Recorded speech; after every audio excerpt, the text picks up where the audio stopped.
Hey, I'm Blake. And I'm Dave. And we're back for another, there it goes, weekly movie stream. I got my beer open, off to a terrible start. Love it, Russ. But yeah, Dave, how you doing, man? Awful. Just awful. Cool. Just the worst. Right on. Good to hear. Yeah. Care to elaborate, or what's up? Just, postal shit. That's all. Post office being an absolute dickbag. I hear you. That sucks, man. It's been a weird week for me, but have you had any any time to watch some other movies? What's up? No. Fun. I haven't. I've just watched stuff for stream and stuff for the show. I haven't really been able to watch anything on my own accord yet, but soon. Very soon. Soon. How about you? I watched a couple of things. Excuse me. So I mentioned this on stream last week. I went to the Aero Theater there in Santa Monica. They were doing a double feature with Donnie Darko and The Evil Dead. Yeah. And dude, it was a blast. It was a blast. Donnie Darko, is kind of known for edgy teenagers that are when they were my age, they love Donnie Darko. It's a great movie, man. It's a really great film. It holds up. Great cast. I think it's really fun. Pieces, what's up? Boobs, what's up? What's up, boobs? It's a fun movie. It's really great, and it's also really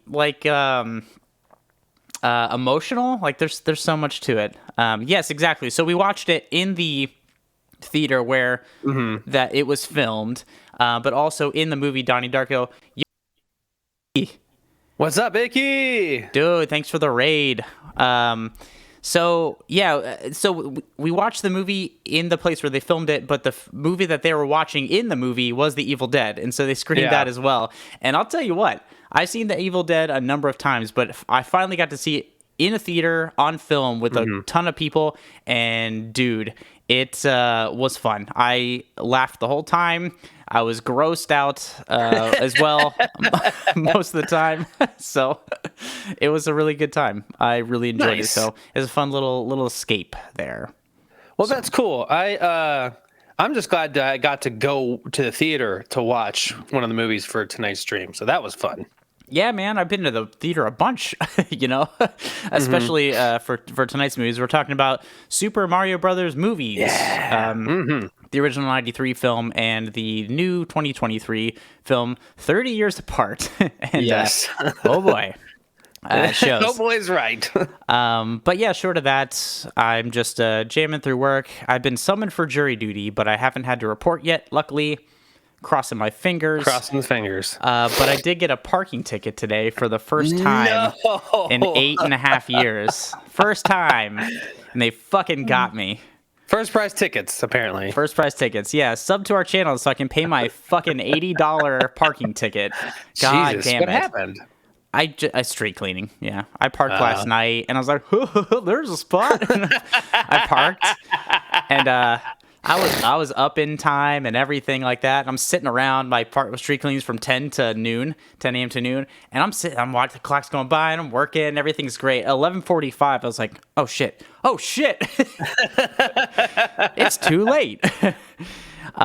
Yeah, boobs, honestly, it really is seeing classic movies in a theater. I try my best to see some of my favorite movies in theaters on film if I can, because I never got a chance. Dave, you and I both saw The Thing in 70 millimeter, which was awesome. That was cool.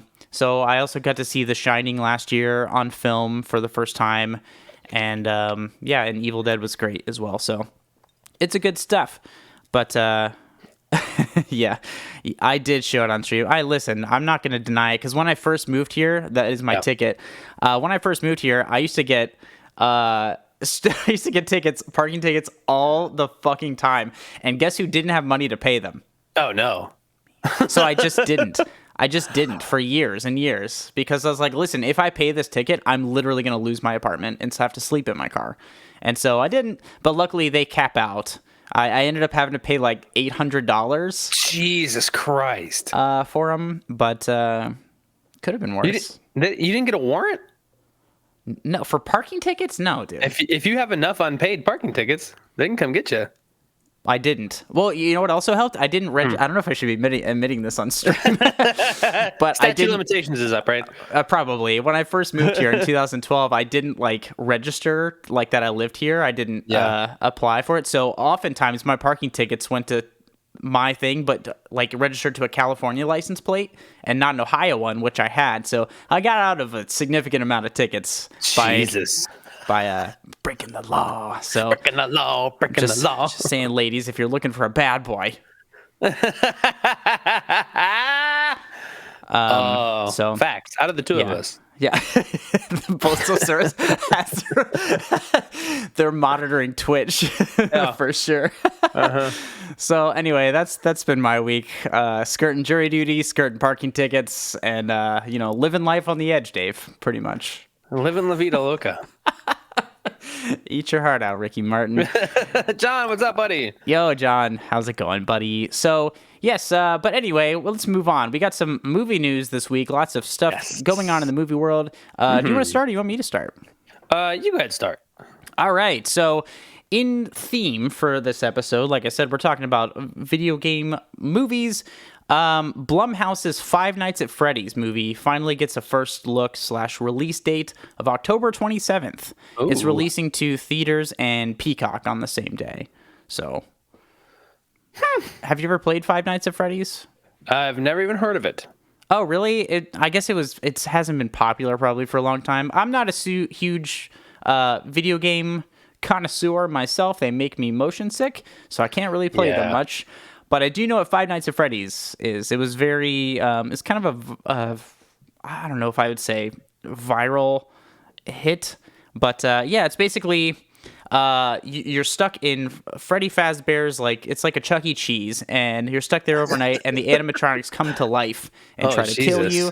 And so you have to avoid it. And it's a perfect setup for a movie. So we'll see, man. Lots of people have been wanting this film, and they're getting it via Blumhouse. So... yeah, you get what you ask for, I guess. And we've talked about this. Blumhouse can put out some good stuff, but I don't know, man. Yes, there is a Five Nights at Freddy's movie coming at you, Icky. So I don't know. Is anybody excited for this? Is anybody into this? Yeah, Pizza says super popular with kids and stuff. I don't know. Interesting. I honestly have never heard of it. Back in my day, we used to play Mario Brothers.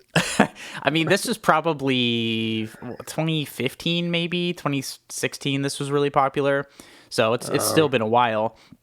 But yeah. Oh, okay. It's a popular Steam game. I don't know. I have played it. I played it at my buddy Taylor's house. It was fun. It was kind of freaky. I suck at them, but I don't know.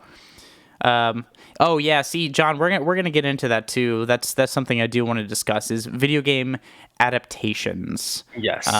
And The Last of Us is definitely one of the most current, but also one of the most critically acclaimed. It is very critically acclaimed so far. This is no Mortal Kombat 93, buddy. So. Yeah, it's true. Yeah, exactly, Icky. It's like a Chuck E. Cheese horror movie, I guess. So I don't know. I'll be interested to see how they do, how they kind of structure the film, because I feel like it has an innate horror structure to it. You know, and you got to survive the night. It's perfect setup for a film. So yeah. I agree. I think that's scary as shit. I mean, I don't know what's scarier, adults being in a Chuck E. Cheese or. By themselves, or the animatronics coming to life. Can you imagine taking your kids to a Chuck E. Cheese and there's just a guy there by himself? No, ordering pizza. No, don't trust that guy. What are you doing here? And he's just he's innocent. And he just really likes pizza from Chuck E. Cheese. Loves that rat pizza, dude. Well, during lockdowns, Chuck E. Cheese came up with a fake company for fake company name for DoorDash and stuff, like a ghost kitchen. Yeah, literally. So you would be like, I want some pizza. Oh, I've never heard of this place. That looks cool. And you would order from it. It's fucking Chuck E. Cheese pizza. I did have that thing where I was like, I'm gonna go, I'm gonna get out of my apartment. I'm gonna go pick something up, and I ordered it from a new place, supporting local business. And I just showed up at a fucking Papa John's, and I was like, this is a scam. this is a scam for sure. Yeah, pizzas. Yeah, well, I'll write a horror film about me trying to find the money to pay off my $75 parking ticket. Start collecting cans or something. Oh my God. Oh, John, listen, as a guy with Mortal Kombat tattooed all over his right arm, you liked the 95 movie?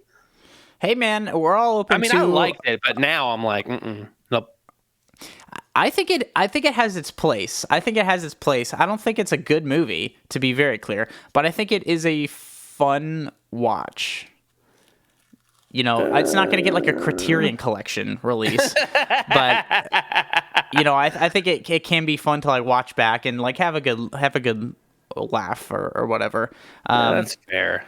Yeah, that's some of that stuff is. Yeah, here's the thing though, Icky. Circling back to the ghost kitchens, it is ingenious, but when you're like Domino's or Papa John's or whatever, what are you doing?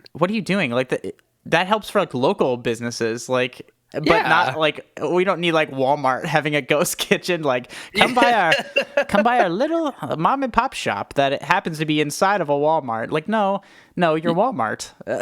there was one. I forget the name of it, but Hooters did one. Mm-hmm. Because obviously people go there for the food, right? And so, but think about it. You're the upper management of Hooters, and you're like, well, people literally don't come here for the food, so like we have to trick them.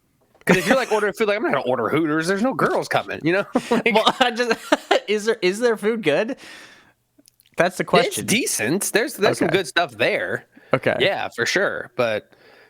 I mean, if I'm like during lockdowns, if I'm going through it, I'm like ordering DoorDash. I'm not gonna fucking order Hooters. No. Nobody's sitting home and like, you know what? That sounds good. Getting Hooters delivered to my house. Like, no, dude. Maybe the first time a guy did it. I don't have any Hooters stories. Pizzas. I went to Twin Peaks. That was my place. Or it's been affectionately dubbed Flannel Hooters. Flannel Hooters. Amazing. But you just met the first guy. It's like, I'm gonna order some Hooters. Maybe a hot girl will show up, and it's like Chad, like with his mask on. Like, here you go, bro. Here's your wings. Hey, bro. So that's why the internet exists. Use your imagination. Be creepy at your own house. Thank you. No, Icky, that's the thing. Hooters wings are not bad, but if you're going to order wings, you're not going to order Hooters wings. You're going to order Wingstop or at the very bare minimum, B-dubs or a place that's actually like wing-centric and not like boob-centric. I thought you were going to say a place that's actually good. I don't know. I can't. I haven't been. I don't know if I've been to a Hooters probably maybe once or twice in my life. I don't know. I don't really recall the last time I've been at a Hooters. Not in my adult life, I can tell you that much. I maybe went with my dad or something. I honestly, I never like. I used to go when I was younger every now and again, but I don't know. Like it just feels weird. Like I know that like. I don't know. I don't even know how to talk about it. It's just like, no thanks. Like that's cool. That's fine if you want to go. Cool, yeah. But it's a no for me, dog. Like it's like buying a Playboy and saying you really like the articles. It's like we know you're lying. It's fine. You can like what you like. To be fair though, I'm also not a fan of strip clubs, so I think it's along the same lines. Like, why am I going here? What's the point? Yeah, I did thought you were gonna say, but to be fair, the articles in Playboy are really good. Well, when you're right, Yeah. Hey, that's a good point too. First prize games. So it's like a Big Daddy when Hooters gets brought up. Oh yeah. I forgot about that. That's hilarious. Yeah, I know. I'm the same way. Like strip clubs aren't really my thing, and I've gotten razzed for this before in the past. Like, you know, a strip club? Like, no. I mean, not real. No. I don't know. It's not my thing. I'm not judging anybody. Very weird. But I feel like I got razzed for it because they people feel like, I don't know if like they're projecting that like insecurity onto me. Like, you don't want to go. Like, make me feel better by coming to the strip club with me. I don't know, man. I've only been a couple of times, and each time I was like, yikes, I don't want to do.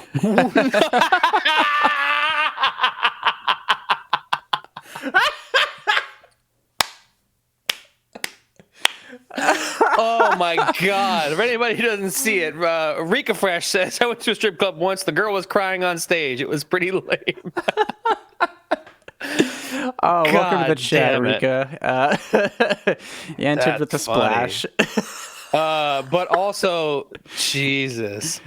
Yeah. I went one time when we were 19 years old. I'll tell this one story. When we were 19 years old, I went, me and a few friends, we had lost, we were on vacation. We had lost one of the sets of car keys in the ocean. So good start. we were like, we want to feel better about this first day of vacation. So we decided to go to a strip club on a Monday. And and it was, I mean, I don't want to like talk badly about any women because you know they're doing their job. That's fine. But yeah, you gotta get paid. As 19-year-old kids, it was a like 50-something-year-old woman with C-section scars was one of the people, and like, yeah, good on you for having the courage to do that. But we were like, damn straight. Well, oh no. It's 2:30 p.m. on a Monday. Yeah, long story short, don't go to a strip club in Myrtle Beach at like 8 p.m. on a Monday night. Yeah, what's that place called, Dave? Derriere. I'm not joking. Oh, I was like, I can't tell if you're fucking with me or not. I'm not joking. They might have changed the name of it, but that's what it was back in the day. Derriere. This is good. I wonder if they hired a consulting firm to come up with the name of this. I have no idea. It's but I'll tell you the other one that's funny is me and my brother and his now wife at the time. I think she was just fiance, and one of my friends. We went down to New Orleans for the Sugar Bowl when University of Cincinnati was playing Florida. Yeah, fun. And then we decided to go to Bourbon Street after because why not? But the thing is, me and my friend, I didn't turn 21 for another week. Yeah. So I was only 20. And there was no bars that would let us in. Nowhere would let us in. We were not allowed to go in anywhere except for finally, our feet were tired. We were walking around for hours. So we're like, dude, there's a deja vu. We want to just go see if they'll let us in there. So they let us in there. Please, so let me rest my feet. Fine. So we go in and we sit like towards the back. We're like, we want to sit somewhere because we don't want to walk back to the hotel because Mark and his wife were out having a good time. We don't want to be party poopers. Right. So we're sitting there. Finally, one of the girls comes up and starts talking to us and like, you guys want to dance? We're like, all right. Yeah. So the dancer I had was absolutely hilarious. Like one of the funniest people I've ever had like a 10-minute window of ever. And she was so funny. And by the time it was over, she was like, all right, well, thanks. It was nice to meet you. I was like, yeah, you too. I laughed the whole time. I didn't even recognize that there was boobs in my face because I was just laughing the whole time. I was like, can I get a refund? That's not fair. Yo, that's hilarious. That's really, really funny. It sounds about right too, man. Like, you've been walking all day, all the bars are closed, and one shining beacon at the end of the strip, a little place called a little place called Deja Vu. Deja Vu. It's called Flagstaff. Flagstaff. It's like, come on, the couches are a little sticky, but you can you can sit right here, boys. So that's great. That's good stuff. It was only the second time where I was like, actually, yeah, I've only ever been two. Now that I think about it, and both times I'm like, why are we here? Yeah, no, it's not. Yeah, it's not for everybody. I feel like it's kind of a relic of past times. I think so. I don't think anybody like our age is necessarily huge into. I don't know anybody my age who's like loves the strip clubs. It's always like when I was like working for people, it's all my bosses who were like 50 and so let's go to the strip club, and I'm like, no, thanks. Yeah, though. we got OnlyFans. They have strip clubs. We have OnlyFans. It's true. We have our home and the internet. It's way comfier there. The couches aren't as sticky. Yeah. Yeah, that's a good point, Rika. That's an amazing point, actually. So, Dave, do you have any other movie news? What else we got? I haven't been able to say anything yet. Talking about strippers. So much going on. All right. So a poster for the original Frankenstein movie was recently discovered and put up for auction. Holy shit! And at the time of the writing, the current bid for the poster was $77,500. Whoa! But apparently, That's the dope. estimated value is $150,000 to $300,000. Whoa, that's killer, dude. Because that's, I mean, we covered this on a podcast episode last season. We talked about Universal monster movies. We talked about Frankenstein and the Wolfman. And I love that movie, dude. I freaking love it. It's really so good. Yeah. It still holds up. It's obviously not like scary, but there's a lot of thematic stuff there. There's a lot of really interesting cinematography and cool storytelling. I love that movie, so that's interesting. It was pretty good. Yeah, I did not expect to see a poster for the Frankenstein from the 40s or 30s. I can't remember. Well, so much of that stuff doesn't exist anymore, obviously for obvious reasons. Like, but even back then with films, they're like, cool that we played this in theaters.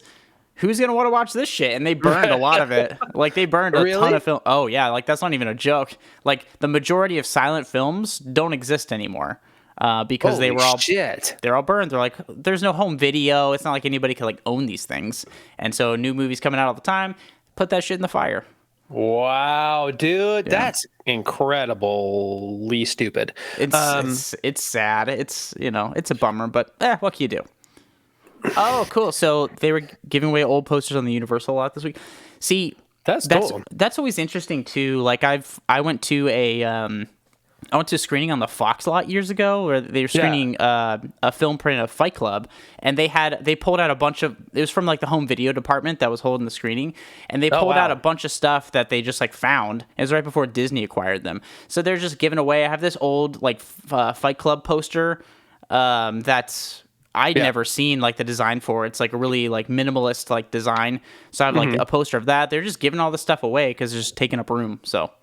Jesus. Yeah. I also got a VHS copy of the original Avatar in Korean. What? I don't even, what? They were just like handing stuff out, and they had a trivia thing, and I answered the trivia question right, and they're like, cool, here's like your prize. And it was literally a VHS copy of Avatar in Korean. It's like, this is worth negative money. So they had to pay me to take it home. Oh my God, that's hilarious. It was really fun. Yeah, this is probably like 2017, maybe 2018. But yeah, that was fun. But yeah, lots of these film studios do stuff like that. They'll just give away a bunch of old shit. Damn. That's really cool. Yeah. But yep. So that's interesting. Another thing, something I'm kind of excited about is there's a new A24 film that's got a trailer coming out. It's called Talk to Me. This was a film circuit, like a festival circuit kind of film that got picked up, and it's an Australian film. This looks really cool, man. It's been getting a lot of buzz. It's about, I love the concept too. It's like an embalmed hand that these kids go to a party, and there's an embalmed hand, and they play a game called Talk to Me, where they have to like bro out with this embalmed hand for a second and like touch it, and they have to say "talk to me," and it like opens a portal to hell apparently. So oh shit, it looks like hell, to hell. I guess, I don't know. We'll see. I'm excited. It's getting a lot of good buzz, so I'm interested to see it. Yeah, that I saw that too on my list of stuff to talk about, but I had no idea it was anything like that. And I have a feeling that I'm going to be seeing that just because you're probably going to make me. I'm going to make you see it for sure. But also, if I showed up to a party and somebody's like, "Hey, check out this embalmed hand that I have," I'm leaving. I was going to say, I'm going home. What do you mean? I might steal the embalmed hand, but I'm definitely not going to stay there for too long. That's a hell of a way to do the stranger. I need more friends. What?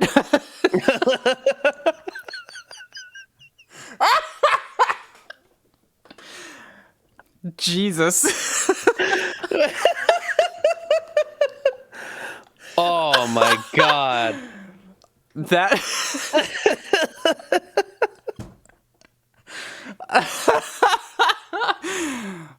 Brilliant, Dave. I do what I can. Brilliant. Way to do the stranger. Oops. Woo. I am very excited for this though, so we'll definitely have to talk about this. Oh my God. But what else do you got? What else you got? Oh wait, John's got something here. Yeah. I did not even hear what.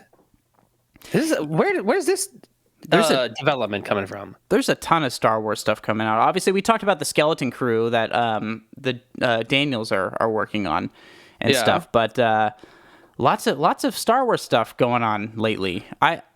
It all kind of blurs together for me, so I don't know. I can't really keep up with it, but I'll be interested to see how it's all received, since it hasn't been very received. Received, at least lately. So we'll see. I don't know. Even pizzas. I don't know. Star Wars with George Lucas.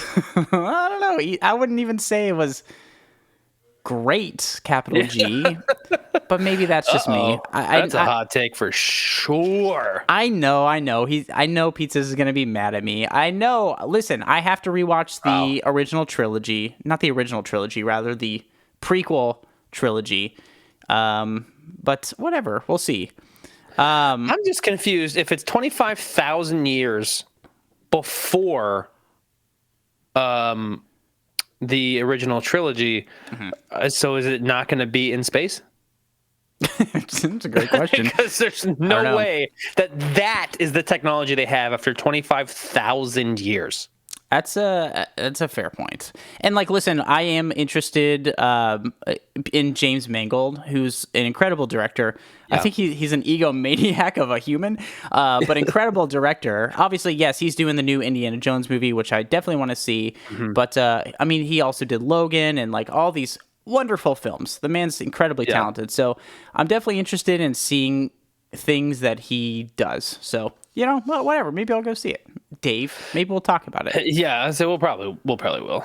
Yeah, Enrica, I don't know much about the games, but people rave and love Star Wars games. Yeah, I gotta be honest with you. When I lived in Sun Valley, I had one of the Star Wars games, and it was a lot of fun. Yeah, I heard they're a really good time. Oh, here we go, pizzas. Somebody get a soapbox. Yeah, no, I'm not shitting on George Lucas, to be very clear. The man's successful for a reason. I'm just saying I don't have any particular affinity for the films, so I got to rewatch them. Yeah, to give them a chance. I do like Star Wars a lot, and I like even the ones that got shit on a lot. I just think that they're fun. Yeah. We gotta We gotta do a prequel stream. I need an excuse to rewatch these movies, so we gotta do that sometime. I agree. We definitely should. Yeah. What else you got for movie news? Okay, so some of these things are... I just have a couple more things, but one of the things is Timothée Chalamet is going to star in a Bob Dylan biopic where he will be doing the singing. Really?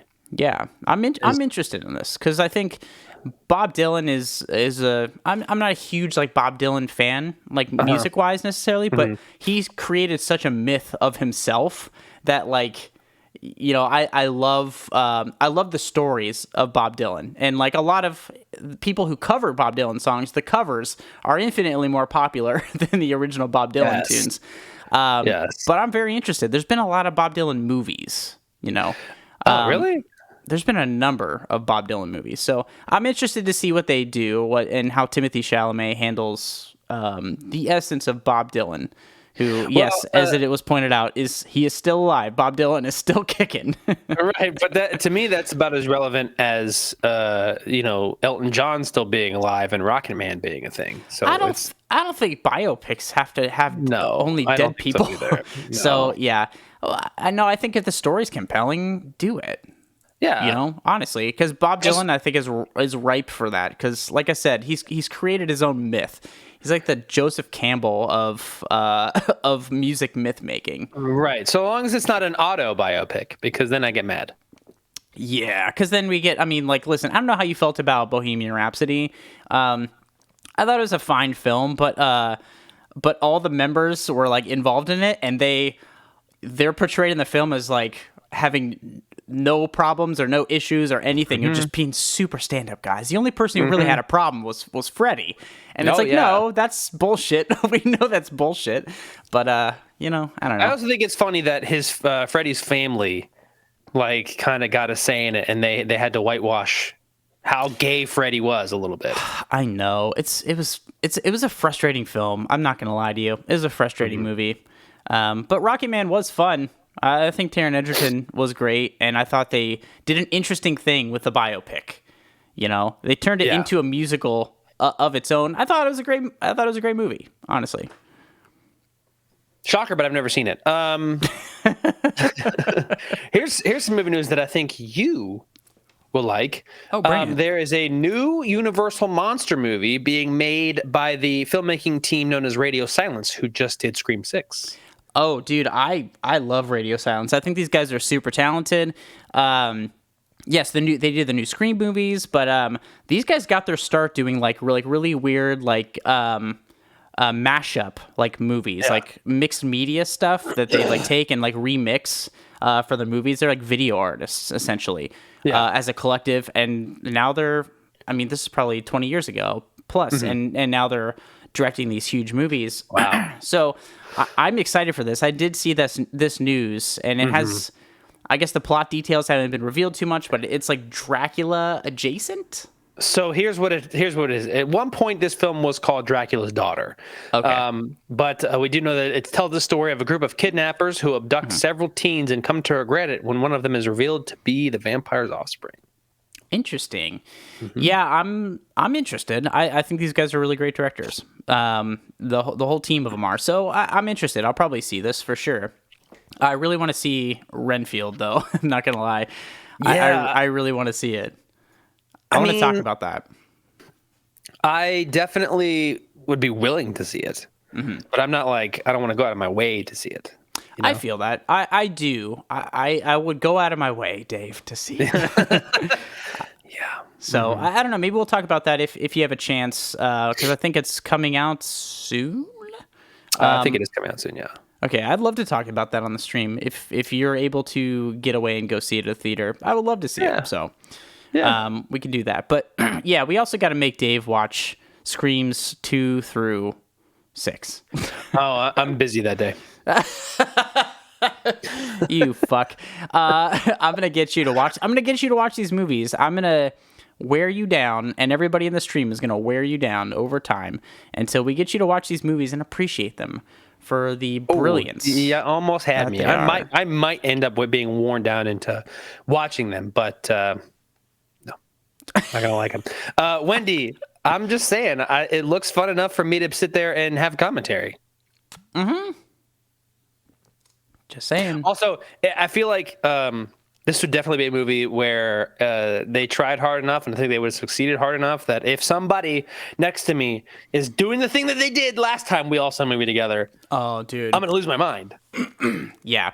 I was a little nervous. I mean, we'll get into this too a little more when we talk about the movies here shortly, but I was nervous. I was in a full theater for the Super Mario Brothers movie, and there's a lot of kids and stuff, and I was like, I'm ready to throw down, dog. Everybody was cool, though. Everybody was very cool. So that's good. It was a good theater. Pizzas, I actually think Ant-Man 3 is the best one. Hot damn. Of the three Ant-Man movies, I thought it was the best one. Yeah. Oh, and to speak to Icky's comment, too, when you're out here, Dave, we're going to watch Evil Dead Rise. So we're going to talk about that on stream when you're out here. It's going to be great. Oh, it'll be fun. I don't know how the movie's going to be. I don't want to prejudge it. I want to like this movie, but we'll see how it pans out. Yes, I agree. I think that I want to like it, which is weird because I don't really have any invested care about the Evil Dead series, but I want to like this movie. So yeah, it's interesting. I'm a little iffy on the trailer. I've talked about this before, but we'll see, man. I'm trying not to look at any more stuff until I see it in the theater. So I do have another piece of movie news that's specifically aimed at you and pizzas. Bring it. So Taika Waititi has a live-action Akira movie. No shit. Yes. No kidding. Apparently, excuse me. This Justin Kroll person says that Taika's next movie is going to be his Akira movie at Warner Brothers. Ooh. So yeah. Ooh. Again, nothing set in stone, as the film would go through a regular process before greenlight, including figuring out a budget. But sounds like his focus is on that project. So that is in the works. A live action Akira movie. So yeah, okay. So like, yeah, Pizza's and Icky here saying that they're not so sold on Taika being the director. I agree with them. Yeah, I agree with them. I think he is a good director. Wow, Jordan Peele turned this down. Okay, no man. shit. Because the animated film, I am a convert, dude. I love Akira. I fucking love this movie, and I don't see it being adapted to live action very well. Who would be a good director for this? You think? Because honestly, my brain goes to like a Christopher Nolan. I don't know. My brain doesn't agree. And you know how much I love Christopher Nolan. No, for sure. He might be my favorite director ever. Yeah. But I don't know. I think Mel Gibson. I don't know, man. I can't really like picture anybody doing that good of a job at it. I know. I can't really imagine it live action, so that would be hard for me. Oh, interesting. Yeah, John, that was in the news thing, but it was abbreviated to LNT, and I was like, what the hell is LNT? Oh. So I just avoided it. Yeah, a movie we did talk about on stream, but quickly forgot. Yeah, I don't know, man. I don't think there is anybody. I don't know. I just think the property should remain animated. Stop it. Like when they did the Ghost in the Shell remake, which it got shit on, and yeah, I don't know. I say leave them alone. Yeah. Give them a re-release or something. Introduce more people to it. But don't introduce them to it by fucking it up. Please. Yeah. I have one more aimed at me. Piece of movie news. Hit me.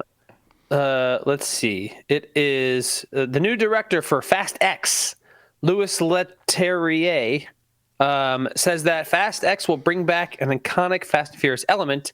He's quoted as saying, "As a fan, there's some stuff that I really wanted back from the franchise, the street races." Fuck off. Fuck all the way off. So there's going to be more street races in this one. And the still shot that they have in this article is them lining up for a street race. And it is in the trailer too. And that makes me so happy. Okay, so actually, sorry, not to derail you. That's actually a good choice. That is Guillermo del fucking Toro brilliant, Akira actually. film would actually that would be my choice for director. Good Yeah, call. I think he would crush it. So with Fast X, this was my prediction. When we talked about this, they released the poster and had all the cars lined up. I was like, they're gonna try to be like put some racing back in it, but I know they're gonna fuck it all up. I saw that they played, because before the Super Mario Brothers movie, they played a bunch of trailers, and I was like, I wonder what trailers they're gonna play before this, like a bunch of kids movies trailers or what, and they just played like all like the big tentpole movie trailers, which is fine. But they played the trailer for Fast X, and I was like, oh no. Oh no. Because we're going to go see it. We're going to go see it. I don't want to give my money to this thing, but I do want to. I'm going to, because I know Dave's going to have me talk about it. So we're going to see, dude. It does not look good at all. It doesn't look interesting to me in the least bit. But I will reserve my judgment for it. So I don't think it's gonna happen, but I'm gonna absolutely lose my mind laughing if we leave Fast X and you're like, I kind of really like that. You never know, dude. You never know. I'll be like, and then I'm like, I thought it sucked. Dude, you never know. You never know, man. I have surprising opinions sometimes. You're more of a wild card than I am, to be very clear here. Dave, I have no fucking idea. There's some movies, I've said this on the podcast before, I'm like, Dave's gonna love this shit. I like program this specifically. Dave is gonna love this episode. And he'll watch this. Even streams, I programmed the Terminator streams. Like, Dave is gonna be over the moon with this shit. And he's like, did John Connor fuck his mom? And I was like, dude, whatever. I'm going to flip the board over and go sit on my couch.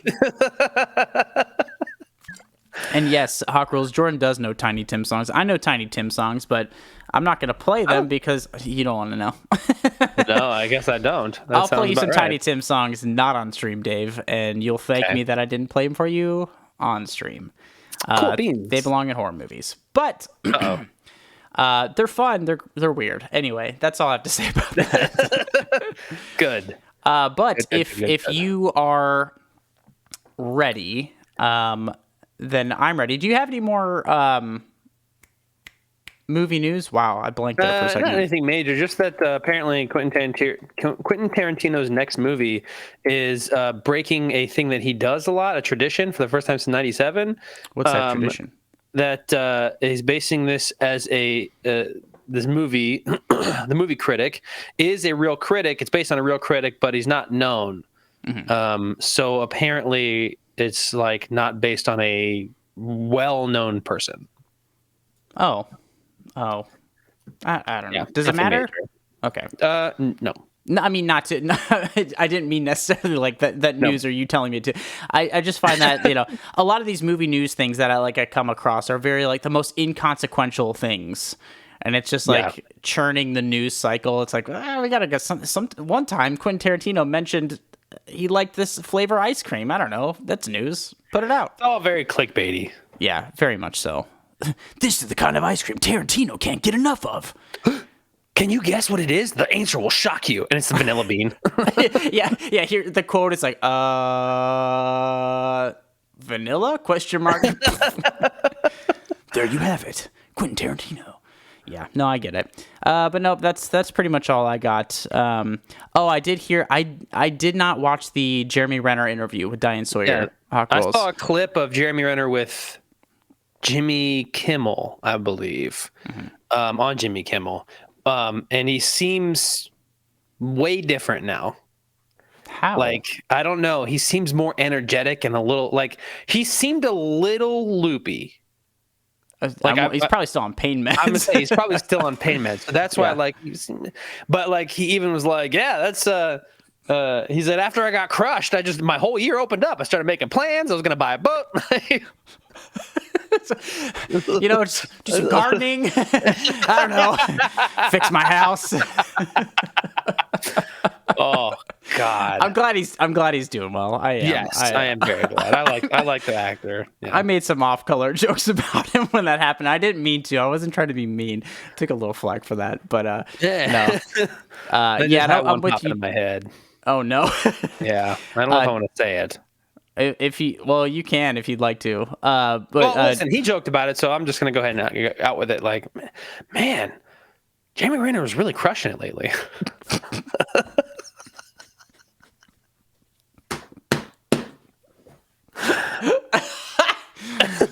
Good stuff, Dave. I approve. Yeah. I approve. You guys are welcome. If our stream just turns off at some point, you'll know why. Yeah, dude, it's we'll see. I hope he can return to acting. I know Paul Rudd did like a little goofy like video for him, like a get well video for him, I guess, and everybody's been having a good time. He's taken it with a lot of humor, which I can applaud. That's great. Yeah. I'm glad he's doing okay, and I think he will eventually return to acting. Yeah, I hope he does. I think he's a fine young man and a fine actor. Yeah, I agree. Yeah, but that's pretty much all I got. Also, pizzas. I'm gonna be doing another acoustic stream here soon. Well, things are leveling out for me in terms of work, and I've been doing lots of other stuff. Not to talk about this music stuff, but yeah, we're gonna do that for sure. So keep an eye out for that. But for now. We got to get into some other movies, some animated movies. Oh, damn it. Damn, dog. That was cold-blooded. Well, listen, I don't see I don't see Chloe in the chat, so I'll have to let her know that you redeemed some Neko time. Wendy. We got Neko timed. Thanks. How the hell? Thanks, Wendy. I thought we were cool, man. Oh, Chloe Oh, one's in damn the it! chat. There she is. Well, I got my favorite kind though. Yeah, I got pink, which I actually liked. So You got jokes on you, Wendy. Pepto-Bismol flavored. All right. Fine, I'm fine with this. Yeah.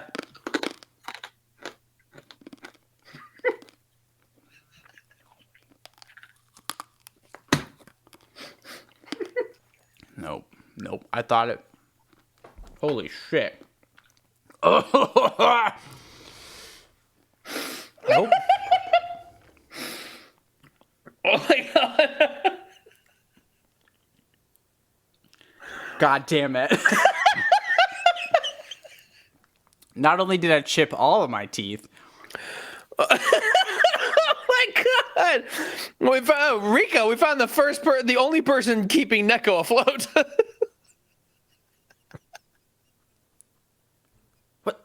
What? What? What? What? Oh my god. All right, Neko Bro. sending in like undercover people into our stream to hype them up. Like, I don't know, I like them. I think they're fine. I think they're a fine, delicious candy for any pre-war individual. Listen. Rika does sound a lot like Neko. Uncovered conspiracy. Uncovered.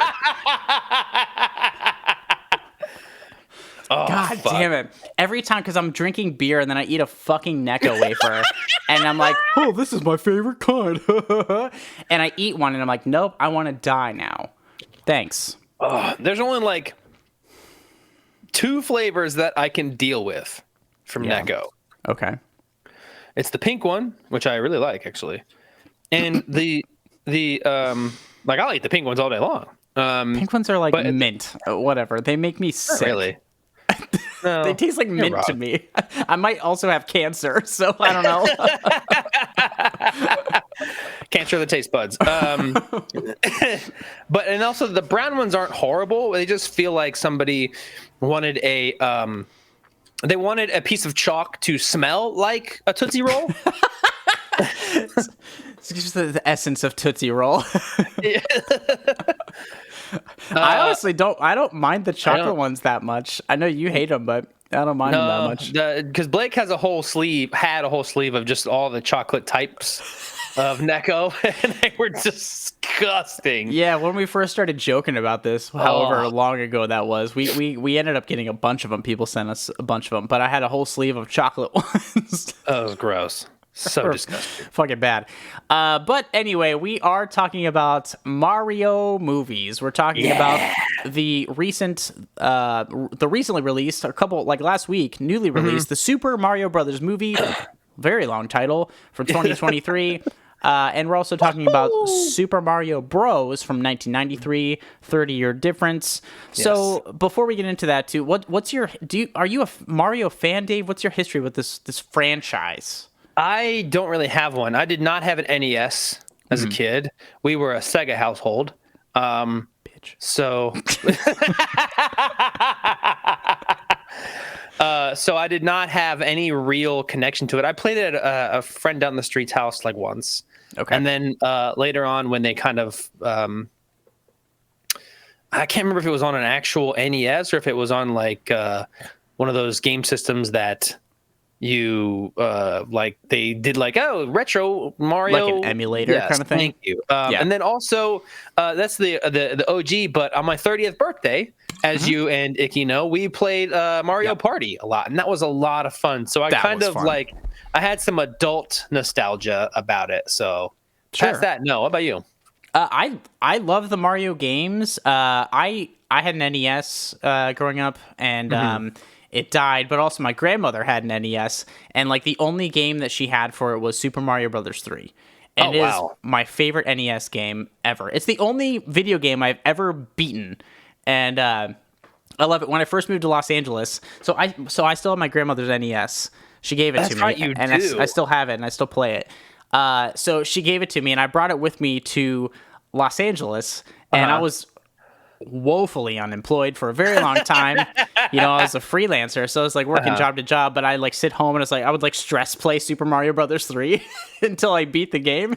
Oh my god, that's hilarious. So it was a coping mechanism for me for a long time, but I love Super Mario Brothers 3. And so, but short of that, I have no real affinity to the franchise. I'm not like, I don't know. I heard about this movie coming out. We talked about it on a movie news segment however many months ago, and I'm like, I don't really care. Yeah, me too. It's not a thing that personally really affects me, but it is something I know of and I'm aware of. And yes, I've played like Mario Kart and like there's all those things, and like we played Mario Party, Dave. I love Mario Party. Mario Party was really fun. Yeah. But I have no like particular outstanding nostalgia for this thing, and I feel like the need to revisit it. I've been craving this thing, and it's finally here. Like I have nothing like that. No. Do you have a favorite like character or anything like that? Not really. I mean, Mario. Actually, no. I'm gonna be honest with you, because I had an older brother my whole life. Obviously, I always identified with like the younger brother characters of anything, so I kind of did prefer Luigi. You're a Luigi fan. That's fair. I was a Luigi Luigi's fan like too. He's like the younger brother and whatever. So I feel that. I was a middle child, so I fit nowhere. I was a You're Bowser Waluigi. fan. Waluigi. But yeah, no, I don't really have a particular favorite character, but I always thought the idea of a lot of these things were really fun and cool, and even like Bowser and like the little different characters and stuff. Yeah. A lot of whose names I didn't remember until watching this movie. So I was like, oh yeah, I remember. But short of that, I don't really care. But yes, we are talking about the Super Mario Brothers movie 2023, which has been setting box office records. So really, yes, oh yeah, this thing is really popular. People have been seeing the shit out of this movie. So without any further ado, we can watch the trailer for it. let's fucking do it, man. Let's get into it.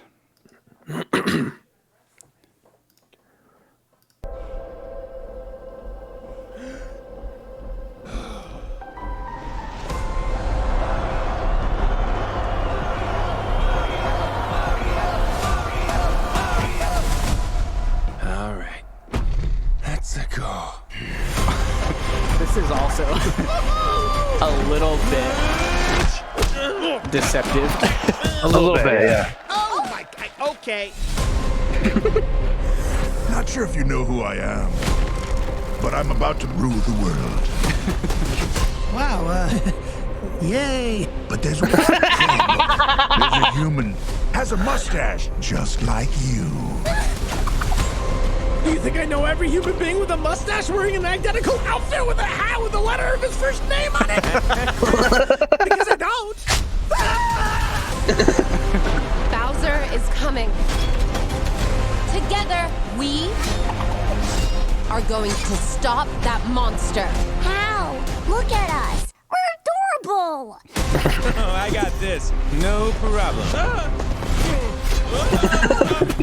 Yes. Come on, Mario. Our big adventure begins now. Ah, get it off, get it off, get it off.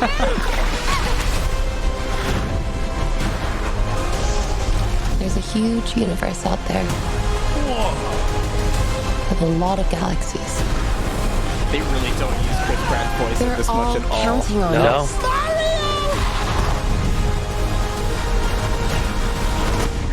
No pressure.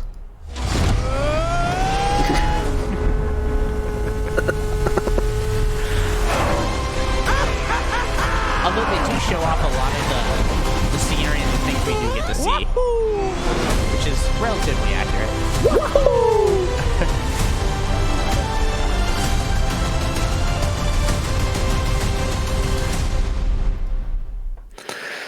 Oh boy. Dude. So Dave, tell us what is the story of the Super Mario Brothers movie 2023? So, so basically, Mario and Luigi are, following their dreams of being plumbers, and they get sucked into this alternate, dimension or whatever. As they're trying to investigate a way to save Brooklyn from being flooded or whatever. Yeah. And that's the world of essentially the video game. You got Bowser, you got Princess Peach, you got Donkey Kong's in there, which is really cool. Yeah. And basically, they have to stop Bowser from ruling the Mario universe. Yeah. And it's up to basically Mario and Luigi to do it. It's Mario, less Luigi. Listen. Mario and Luigi, okay? Don't you leave out the little brother because you're the middle brother. And you don't I love Luigi, I do, but it's Mario and Peach trying to take on Bowser, essentially. But what was your first impression of this thing, man? Did you have hopes, like specific hopes, going into this, and what did you think of it? Just your baseline first impression. Okay, so I did not have high hopes. I was like, this is going to suck. I mean, come on. Chris Pratt is so overused. Let's give it a rest. Yeah. All right. We're done.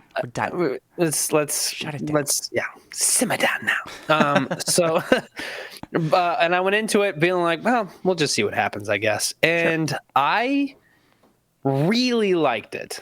Yeah. I really, really enjoyed this movie. I thought it was fantastic. I loved the humor in it. Shut up, pizzas. I hate you. So you make me want to just say it sucked just because you're saying you didn't have faith in me anymore. I thought it was cute, and legitimately, I want to go see it again. Yeah, I don't blame you. I also had a really fun time with this. I didn't care. I didn't really want to go see this until you suggested it. Hey, like, maybe we see this. And I was like, I don't fucking have time to see this. Do I have to go out of my way to see this movie, Dave? And you're like, yeah, we should do it. I'm like, all right, cool. So I went and saw it last night. I had a really fun time. I really, really enjoyed it. Like, It was really good, I enjoyed this more than I realistically should have on paper. Like, for real. Same. I'm like sitting next to like a 5-year-old and we're laughing at all the same stuff. And it was just like, it was a fully packed theater. Yeah, on a Monday night. I literally bought it for a Monday night, hoping that I would be alone in the theater because I hate being in theaters with a lot of people, but it's fine. I do have criticisms of this film to be clear, but like, I know what it is going for. I know what it's going for. But hopping into likes, one of the biggest likes for me, I really enjoyed the animation. I think the animation was so good. It's so good. It's an Illumination film. The same people who did like the Despicable Me movies and stuff. And the animation on those films can be a little wonky. I'm not gonna lie. I'm not sold on Illumination's animation stuff. This film looks really good. It looks very good, and I just there was no part of the animation or anything where I was like, every part of it was really cool and like. Just like all the scenes and the like effects or whatever, not effects, but like, whenever Mario gets one of the stars. Yeah. Yeah. Yep. 100%. Yeah, first prize games, but it's still really good. Okay. So getting to that, really great animation. I think it was fun. I think all the video game things, this, by the way, I'm glad they went with animation. We're going to get to that later with the other film, but everything looks good. All the like the little references to like the original games and stuff, everything looks good and feels in world, even when like they have the 8-bit elements, but also combined with like the later, more graphically and visually proficient parts of the game. I think they all blended really well together. So I think that was nice. But the big thing for me is I think the cast was incredible. They were incredible. Of course, we're going to get the good stuff, but Chris Pratt was wildly inconsistent. just so deeply inconsistent in his performance. I couldn't believe it. I absolutely couldn't believe. It was all the fuck over the place. He couldn't nail down an accent to save his life. No, and he's not great at accents, so that's... Yeah, it wasn't great. But I do have to say, and this was already said, Jack Black stole the show for me. He was incredible. Stole the fucking show for me, dude. Absolutely. He was so good. Like, you can tell he loved every second of this performance. Yeah, he was chewing the scenery, for sure, as you like to say. Yeah, absolutely. And yeah, I mean, they've already released his song as like a song that you can like download. Peaches.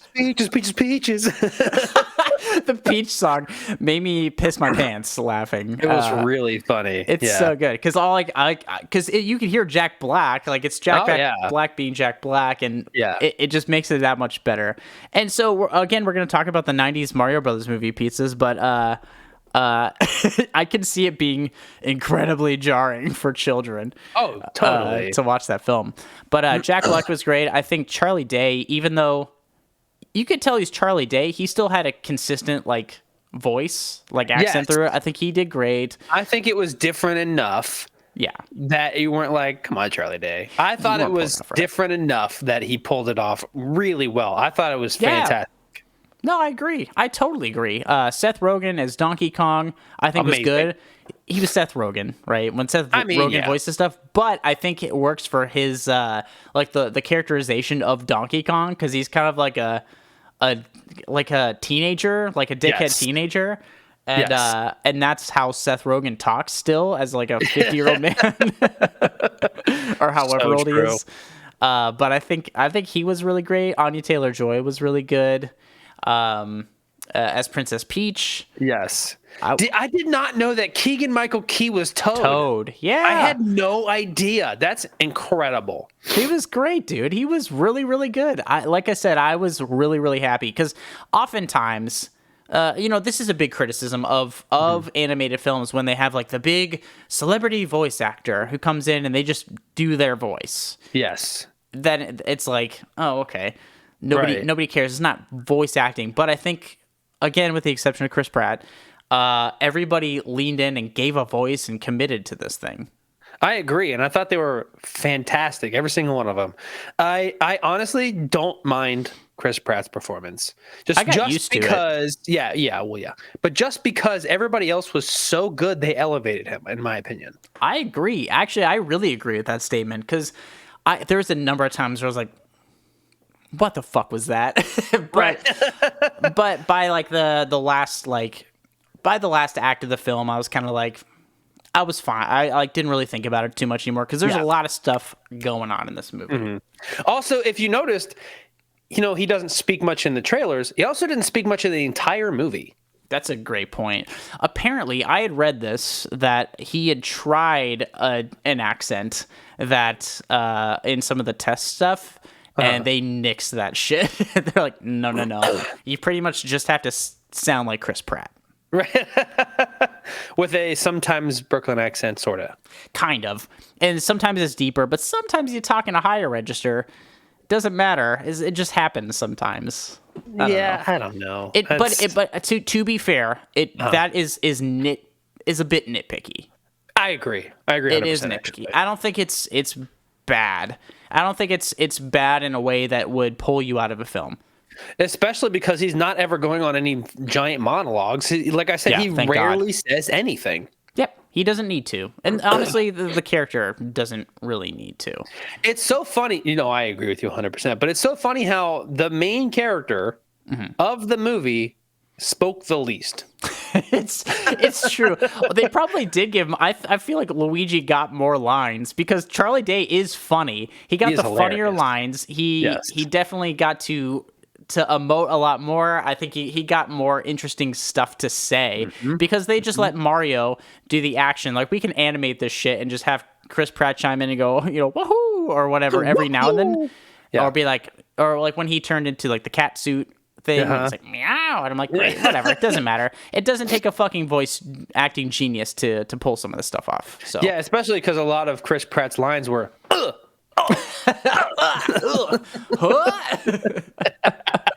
I just keep thinking of that Tom Cruise trailer without the things. Yes. I love that. I love it. Always cheers me up on a rainy day. Sorry, go ahead. Yeah, pizzas, that's a good point. But I think, like, here's the thing. I think that's why they were cool with Chris Pratt instead of somebody who could, do a good Italian accent because he's not going to speak much. So who cares? Although I do kind of take a bit of umbrage with that point because this is a movie. It's not a video game. He's the main character, and I do think that like, I don't think he had to talk a lot, but I think it's a little disingenuous to say, well, he doesn't talk in the games, so he doesn't have to talk in the movie. Like, no, I think it's a visual medium, and sound goes with that. I think we got to tell a story. I don't think he needed to say any more than he did, but No, I agree. I think he, obviously needed a voice. He needed to talk, so. Right. Yeah, but he definitely didn't need to say a lot, so. No, and Pizzas, you're right. Chris Pratt's need to get the MILFs to take their kids. Wow, dude. It's not a point I'm arguing with. Yeah. I do. Okay. Yeah, I do want to talk about that because Chloe and I did talk about it. Yeah. Hop into it. So it's not a spoiler because it happens in the first 30 seconds of the movie. Okay. So they explain Chris Pratt and Charlie Day's takes on it away on the characters of not having Italian accents by like giving them, like, it starts off with them talking in an Italian accent for a commercial, and then they're like, that's a great idea that we did it with accents. So that was funny. It was a cute kind of way to explain some of that stuff. And so Chloe One had a question about it, which was, do you think they did that initially or in response to the backlash? And I said, I don't think so. I think that they built it in because they knew it was going to be backlash, because, again, like you said, they had test footage of him trying, and they're like, oh shit. Yeah, I do think they, whatever, this is speculation, of course, I don't know shit, but I think they had to be like, listen, Chris Pratt can't do this. We know he's not going to be like, oh, it's me, like, we're not going to make him do this. It's going to be really offensive.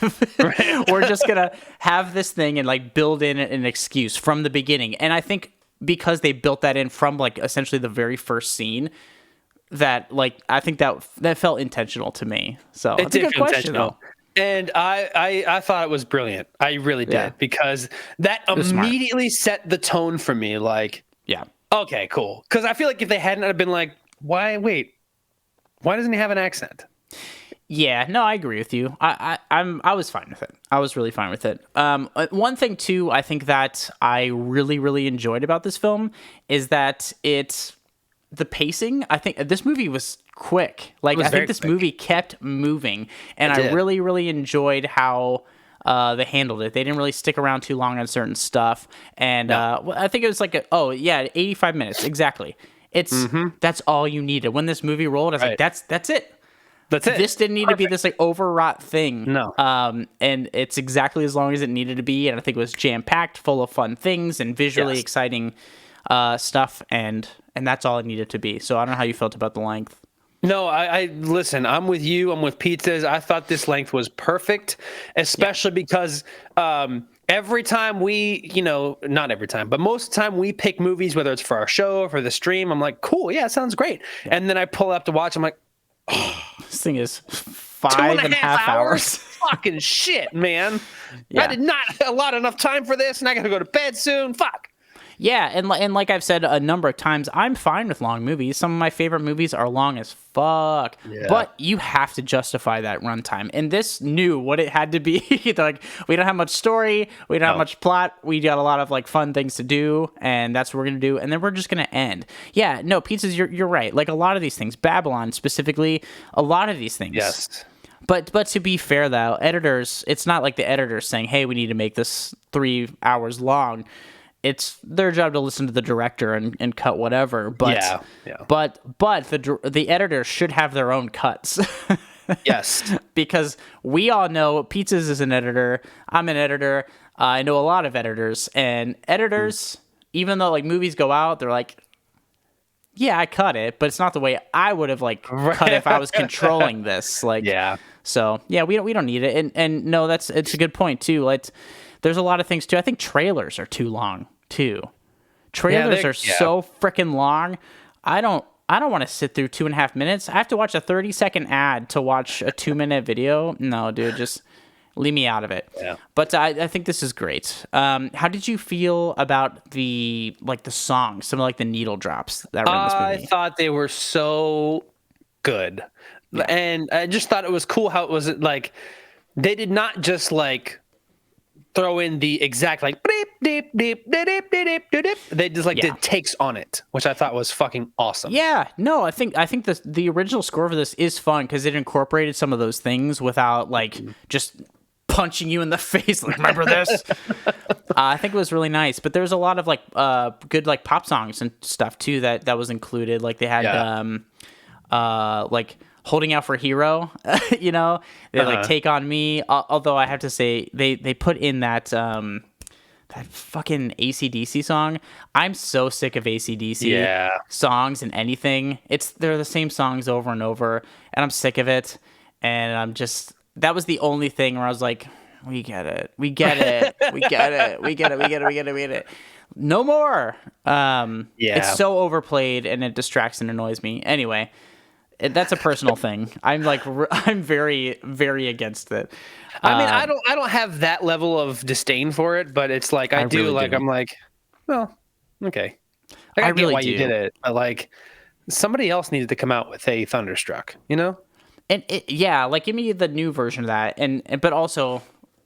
I don't need like Seven Nation Army and everything either. Like that's right.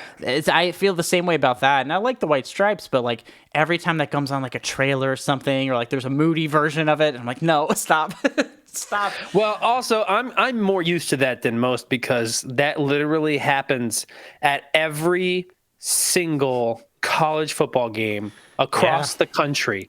Every single team, no matter what game you're watching, is at one point you'll hear in the background over the announcers, yeah.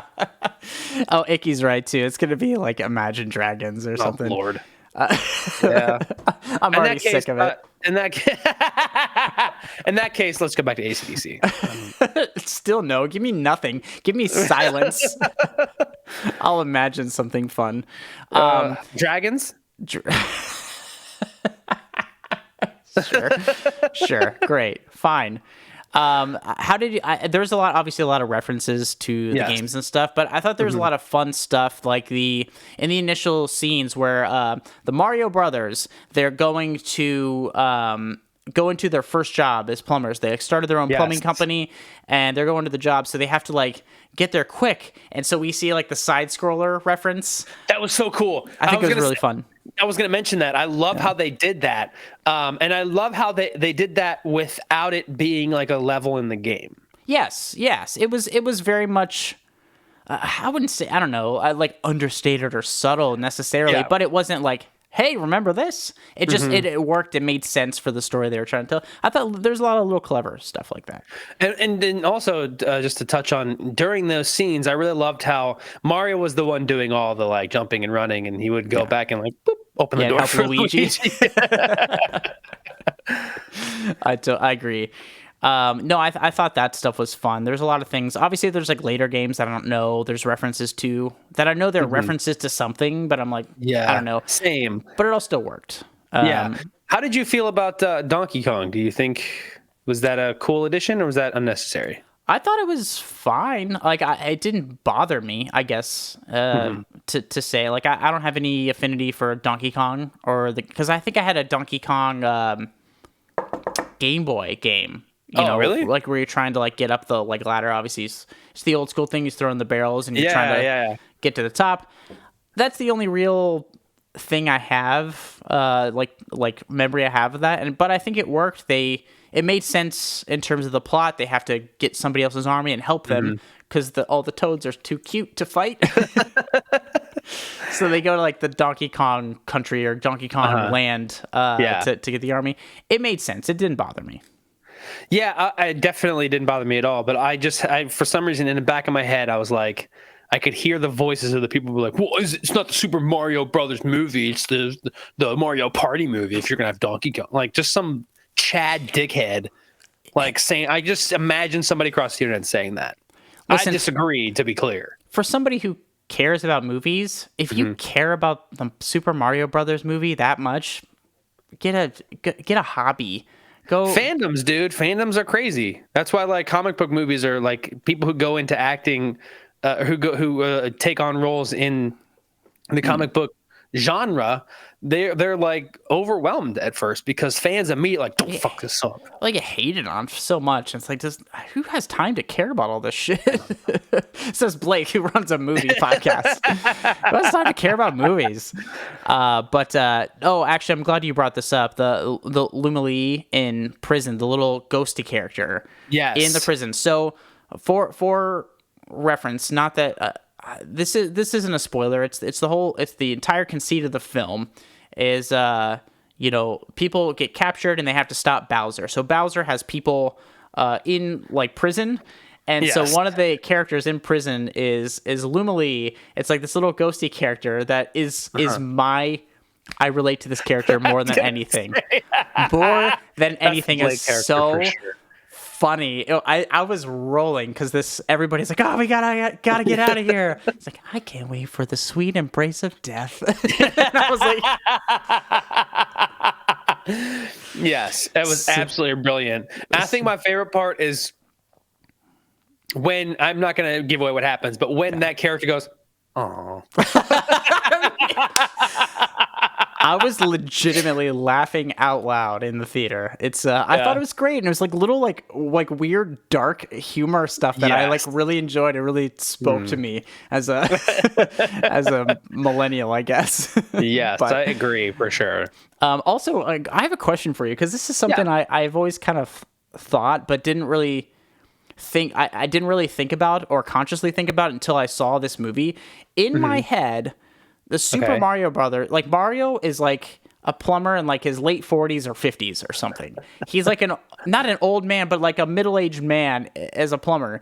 But this Mario and this Luigi are like in their early 20s, maybe? Yes. I never thought about it, but I imagine that you feel that way because of the 93 movie. But I don't. But here's the thing. We'll talk about the 93 movie very soon. I didn't remember that movie at all. I know I've seen it. It's been over 20 years. But in my head, he's like a little plumber guy. In my head, plumbers are middle-aged men. People with mustaches. When I'm 5 years old, people with mustaches are old middle-aged men. I guess that includes me now. But 20-year-olds can't grow that stash. It's a fair point. 20-year-old Italians are hairy. Italians are full-blooded Italians, hairy as fuck. Yeah, I am not Italian. I know it's hard to tell from my complexion, but I'm not Italian. And listen, when I have family like in Italy that like so much hair on their arms, you think they're wearing a sweater. Oh no! Yeah, I'm like, nice to meet you. when we rewatched the original Wolfman, like family, brother. Sorry. I don't know if that thought came to your head, but I thought that. I was like, it didn't throw me off. I thought it was fine. But in my head, they were just like older dudes, like middle-aged guys. I thought it was a very cool, like, change, I guess. Because I agree with you. I'm pretty sure they're supposed to be like middle-aged dudes, but I don't know. I thought it was a really cool change. Also, there's nothing to say that they aren't, just because they live with their family. But their family. I'm not saying it because they live with their family, but their family don't look like they're in their 80s. So I don't know. Maybe they just age really well. Well, also Italians have kids young, and lots of them. That's true. Mario and Luigi could be 43 and their parents are 48. So I guess it's all. That makes sense. That young is pretty young. Terrible childhood they had, but yikes. But yeah. Anyway, overall, without getting too much into it, I think this is a really fun movie. Did you have any dislikes? Not particularly, man. I enjoyed the whole thing. I really, really did, and at no point, actually, there was one point where I was like, ugh. It was when they're like, "We're adorable," and it's in the trailer. I'm like, yeah. I know it's a little, but it felt like kid humor, and I was like, yeah. It didn't bother me, but I understand that. I understand that point. I just like it was one of those moments. In the moment, I was like, they could have done that differently. Yeah, that's fair enough. Yeah. Like they could have said the line without being like, Yeah, that is true. It's very like dead on to camera. Like, here's the thing. I think it would have been a hilarious line if like, we can't fight, we're adorable. Like they're pissed about it. We're adorable. You know, like shit like that. But not yeah, like, I agree. I agree with that. Adorable. No, I agree with you. It's the only thing though. Yeah, that's fair enough. There's a couple things for me. I wanted more Yoshi out of this. Not that again, not that I really basically none. It was like one quick little scene. I did love Yoshi. Not that I care.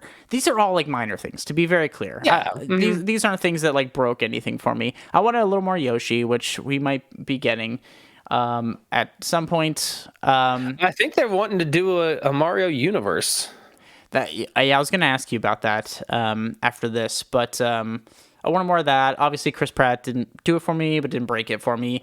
I thought the story was pretty basic and boilerplate, but I'm not upset about it. I think it came and achieved what it wanted to do, but it did feel a little thin on plot and story.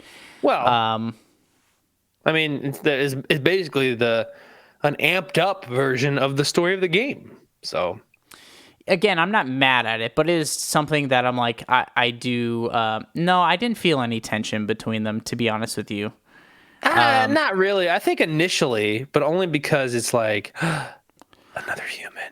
But you know, and yeah, a little bit. But that's I didn't really feel it much myself. I think they could have like pushed and pulled some of those things, but I don't know if they had the time for it, and I'm fine without it. But that is something I thought of, and some parts kind of felt a little commercially, like we're selling something a bit.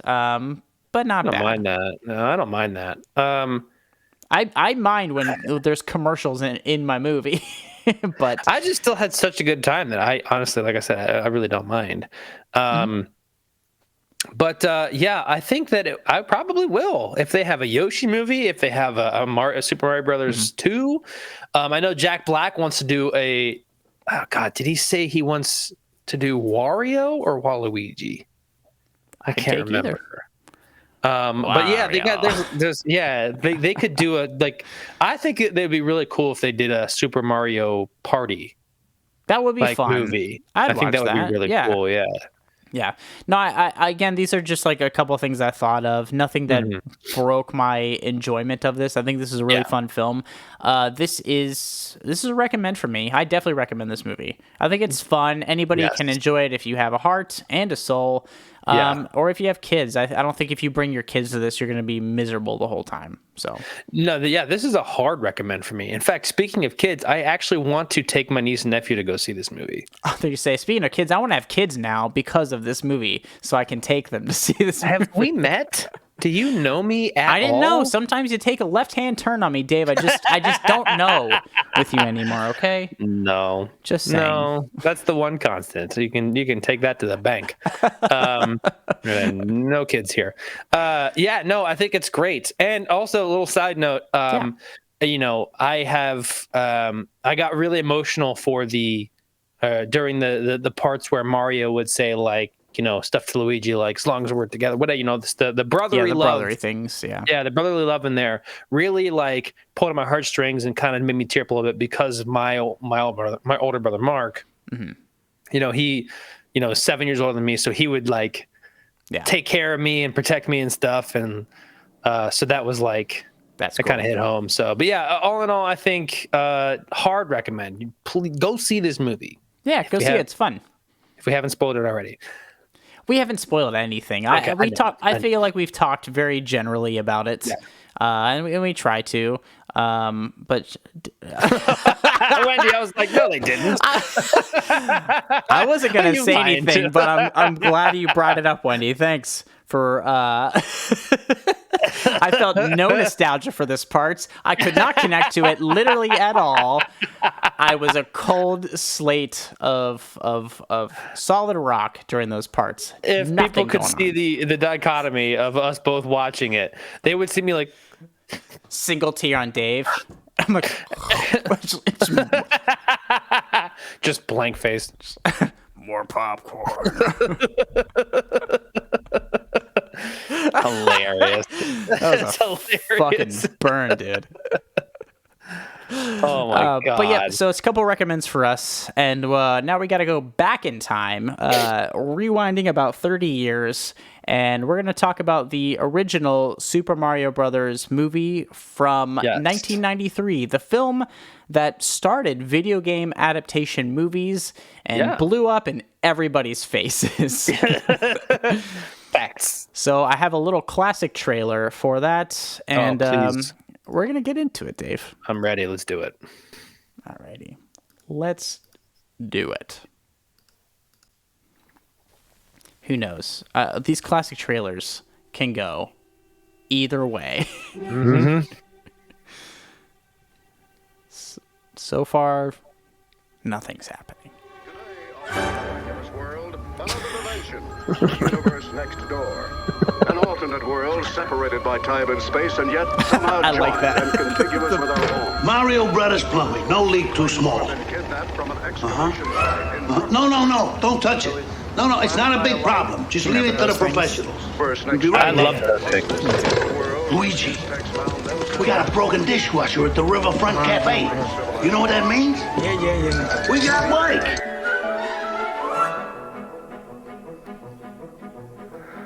I don't know, Icky. Oh, there's just music, there's no sound. This way. I don't know what's How do happening. you know? I've been listening to pipes all my life. Come on.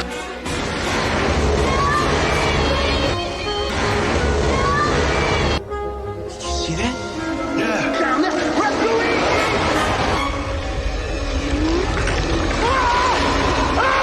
Those effects are It's so good. Where the hell are we?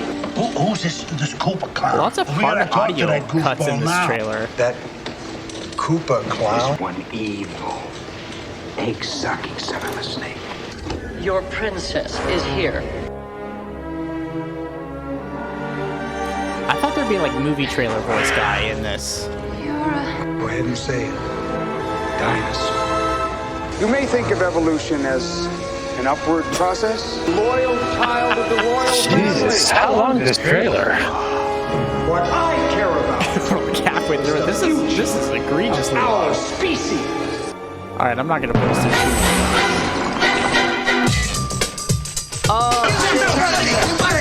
Name? Mario. Last name? Mario. Okay, what's your name? Luigi. Luigi? Luigi Mario. Oh God. I love that. Prepare for the invasion and ready the troops. We're going down.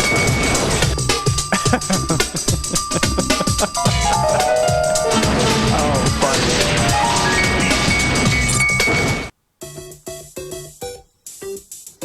Wow. Very cool, Dave. So that was the trailer for 1993's Super Mario Bros. So Dave, I don't know if you can, but can you try to tell us the story of Super Mario Brothers? All right, here we go. So, Godspeed, sir. Godspeed.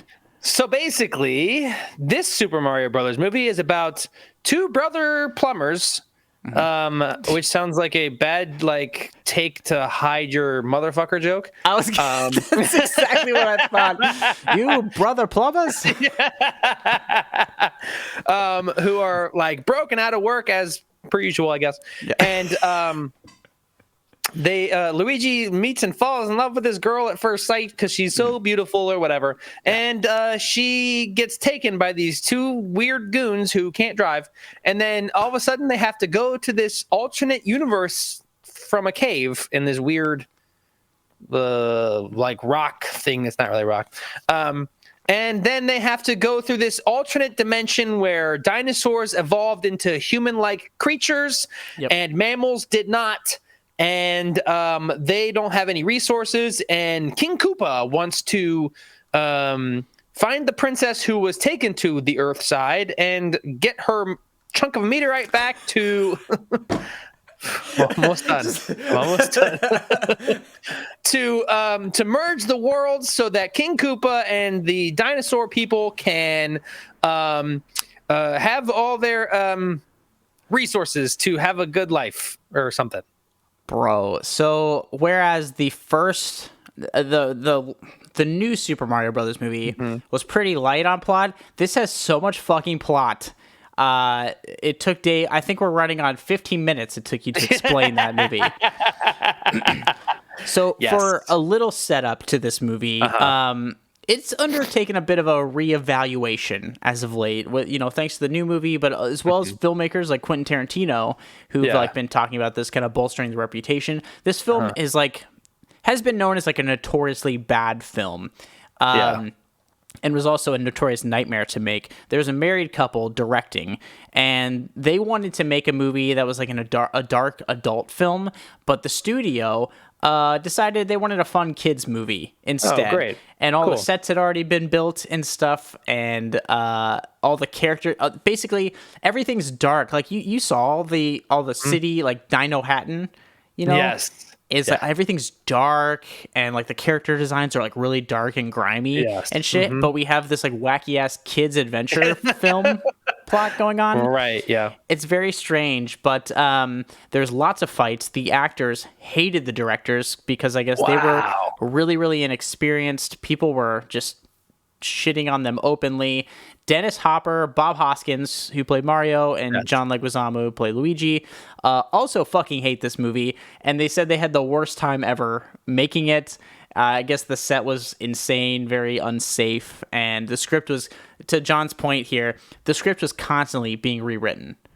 Constantly, throughout the entire thing. So the actors stopped caring, stopped reading the sides and stuff. They just show up and be like, well, just tell me what to say in the scene. Wow. So, yeah. Lots of stuff going on. So, this was destined for failure.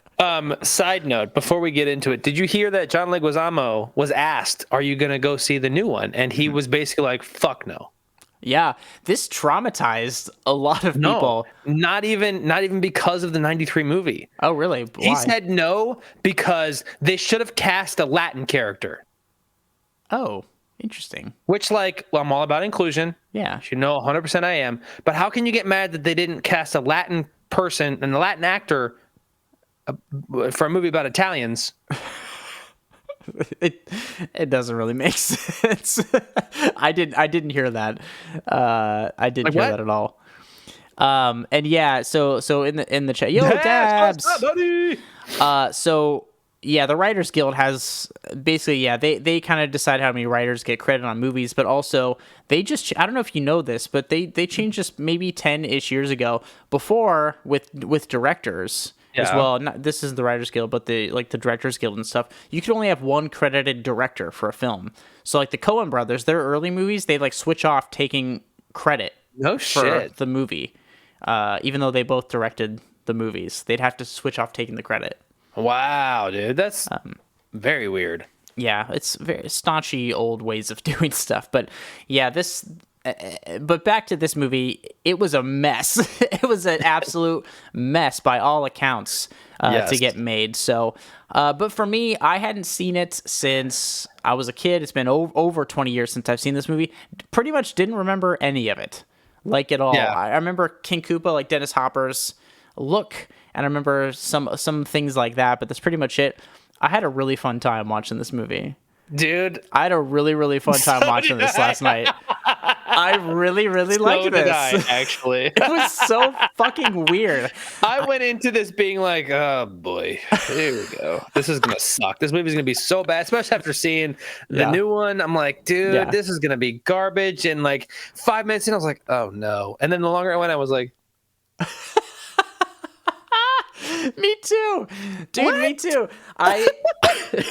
I legitimately, I was not really excited to see it. I was no. Fine. I literally went from the theater and came home and watched it, and I was like, oh, okay, let's do it. It is so bizarre. I enjoyed it in a different way than I enjoyed, and I didn't enjoy it in a so bad it's good kind of way. I did legitimately enjoy this film, but it's just so bizarre. It's so bizarre. Everything in it is weird. It's so weird. It's like, sorry, go ahead. It's like, it's not good in like a B movie way. It was just good. Like I don't understand why people thought it was horrible. Like, yeah, the plot was convoluted and obviously the horror stories, but I liked it. It's so weird. It's like if an alien came to Earth and saw somebody through a window play Mario and go, I'm gonna make a movie about that. This is what they would make. 100%. It felt so bizarre. I've plenty of likes, a number of dislikes as well. But getting into likes, one of the first things I noticed, we talked about Hackers on a stream a handful of weeks ago, and our buddy Fisher Stevens, who played what's his name, the Plague. Oh yes, in Hackers. Yes, he plays. I definitely noticed that. Yeah, he plays a character called Iggy, and I thought that was fun. He's hamming it up. Everybody's hamming it up in this movie. Goku, which one haven't you seen? The 93 or the new one? Because that's an important question. That's a very important question. But yeah, I saw him. I was like, I know Blake's going to mention him. Immediately, I knew you were going to mention him. Because also Succession started up again, which is one of my favorite shows ever on HBO. And Fisher Stevens plays a character in that show as well. So getting a lot of him lately. Yes, we've seen a lot of him, more than I thought. And I know I've said this before, but I know him from Friends. That's right. Yes, he plays Phoebe's boyfriend in like 3 or 4 episodes, actually. That's so funny, dude. Yeah, that's so funny. So yeah, lots going on. A very convoluted plot, like very, very convoluted. But how did you feel about the city? Dino Hatton is what they go to in the alternate dimension Manhattan. Dude. I loved it, actually. It's like so like steampunk and like dystopian. It was like, this is fucking awesome, actually. Yeah, I honestly it reminded me of the Total Recall, like the underground city and Total Recall. It reminded me of that. Do you remember what I'm talking about? Vaguely. Remember there was like the bar thing, like Arnold goes underground to like save the mutants and stuff, and he like goes into that bar with all the weird people. Yeah. It reminds me of that kind of city because like the very high key lighting for like a dark set. It was weird. It's so bizarre.